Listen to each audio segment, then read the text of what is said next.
was going to ask you about your athletic coaching. Is there any similarities between being an athletic coach and being a campaign manager? Oh yeah, I mean, well, first of all, a lot of similarities because most young people when they're coming up, whether it's soccer or baseball, or, hockey, basketball, a lot of times when they're coming out, they need to know the fundamentals. And I was fortunate to coach youth sports, and I coached at a high school football level. And a lot of times you get people who come in and they've got athletic ability, but what you really want them to do is to give them the guidance and the skills so they can understand the game and get them in shape mentally and physically. It's the same with politics. There's a lot of times that we just went through a campaign. I was running a really good fellow, Jerry Dombrowski, and got to know Jerry very well. Let me get to that. Never ran for politics at all in his life. He decided to run for Congress against Ed Markey, who's a 34-year incumbent. He's been in public office since 1972. Born and raised here in Malden, went to Malden Catholic High School. We kind of joked because we were about the same age, and I went to another school that used to compete against them. And Jerry's never run before, so it was a learning experience for Jerry. He needed a lot of hands-on guidance. And by the end of the campaign, I was really proud of the way he ran his campaign. I was really proud of him. He didn't win, obviously, but he garnered 35% of the vote, and I think that was probably the closest vote total by a Republican in many years against Ed Markey. I can tell you that in 2008, there was a candidate named John Cunningham, and he got about 25%. And going back to 2004, Ken Chase, who 2 years later ran for the U.S. Senate, he and an independent from out of Arlington, whose name escapes me, combined, they got about 25%. It was like 21 for Chase and 4 for the independent. So this is definitely an improvement for the Republican Party in this area. I'm not here. I'm commuting 40 miles from Shrewsbury to Woburn to Jerry's home, and then you start taking in the other areas. It's a little bit longer. But one of the things that I looked at, and I wasn't sure I wanted to do this, except for the fact that the man is very honest, and he was doing it for all the right reasons. But we didn't have an organization. And there isn't any real base here in the 7th Congressional District. And I say a base, and it's the only district that I know of that there isn't one elected Republican official out of this area. That hurts you because you don't have a base to run from. Of course, Richard Tassay was Wakefield. He lives in Oliver Line, but part of his district, half of it is right. But he didn't I'm count talking that. about a state rep, or Right. or if he lived in the 7th Congressional, if he lived in Melrose But he or doesn't. Malden or what have you, you would have had a decent organization to build from. And not to say that we didn't have any people that were helping us. Most of the help that we got were in the last 2 months of the campaign. They just came out of, I did some things to do an outreach program, got some people to come in and get involved with the campaign. So it really wasn't a campaign that had the other aspects. It didn't have the organization. It certainly didn't have any money. Whatever money we did have, we used it wisely, and we ran an effective campaign. And the one thing that I wanted to make sure that Jerry was able to do was that when he was going in front of the media and doing media exposure, that he was able to convey his message effectively to the people. And so we tried doing that. That involved a lot of coaching, political speak, if you will, so that when people are listening to you, that you're not just rambling on, that you have a point to make. And so that's the other aspect of consulting. So I brought that the best way I could. And we did some unique things, but it was a good experience for Jerry, and it's a good experience for me to meet Jerry. And he also had a primary opponent. Yes, we did. We had a primary opponent who was he's run many other times. He's out of Framingham, and I didn't really consider him to be a logistical choice for Republicans. We had a surprise with James McKenna. Right. I've known Jim for a long time. Jim is from Millbury, Massachusetts.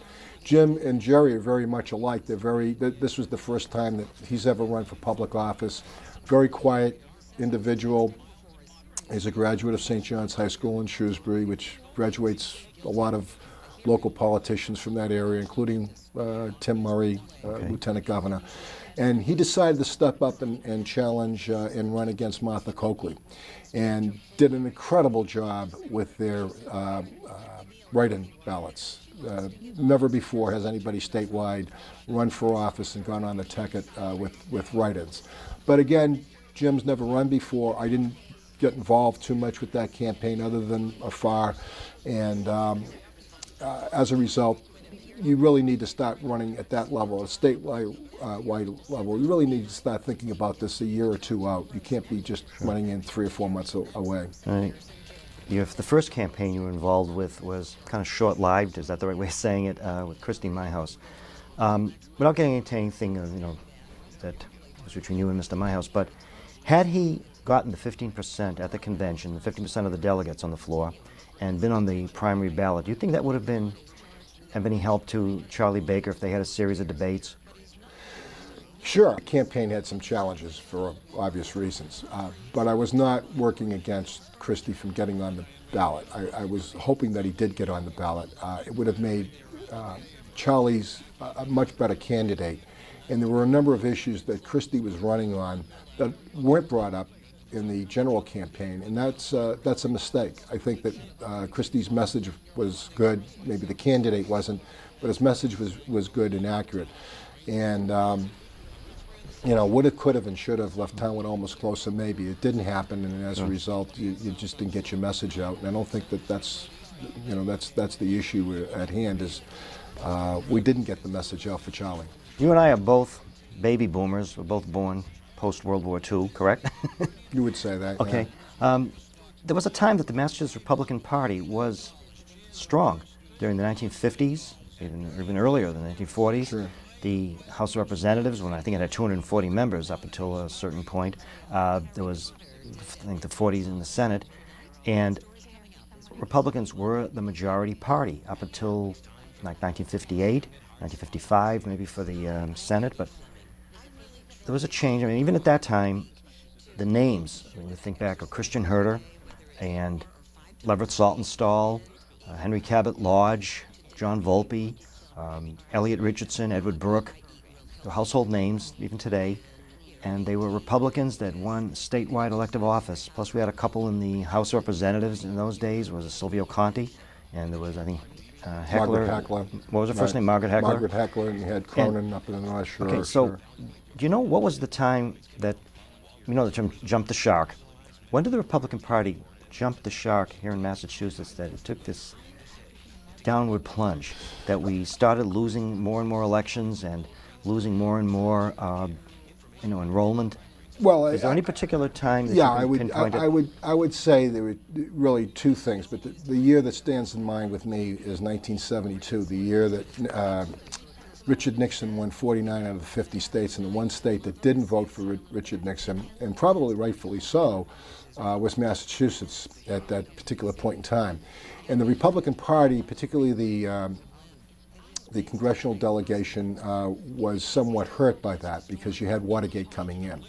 And within that same time period, what was happening is that they started to change the way the local legislature was enacting. So they actually cut back the number of state reps, which meant that a lot of the seats that you're thinking about, and people would come out of these different seats, they were gerrymandered and redistricted, and so it became a war of attrition, where the Democrats kept gaining seats at the local legislature and gaining more power, and as a result, the Republicans started to shrink seats and had less power. And so you see a lot of cities and towns there might have, for example, Westboro is one that comes to mind.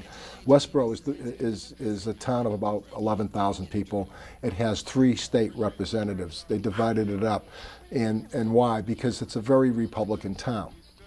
And very Republican in nature.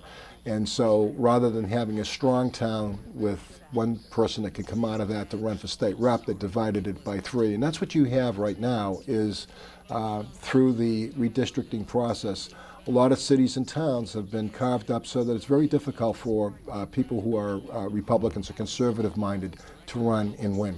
Any remedies? For example, our mutual acquaintance, Bernie Green in Medford, the chairman, he's also a state committeeman.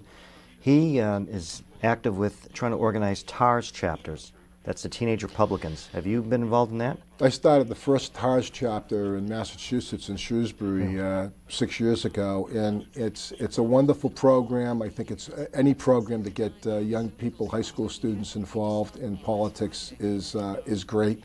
But it's just a civic duty. I think you need to have that with young people. But I would rather have Bernie and other town chairs do an outreach. I think that the Republican Party missed a wonderful opportunity by not including some of these people, these citizen patriots that I call them,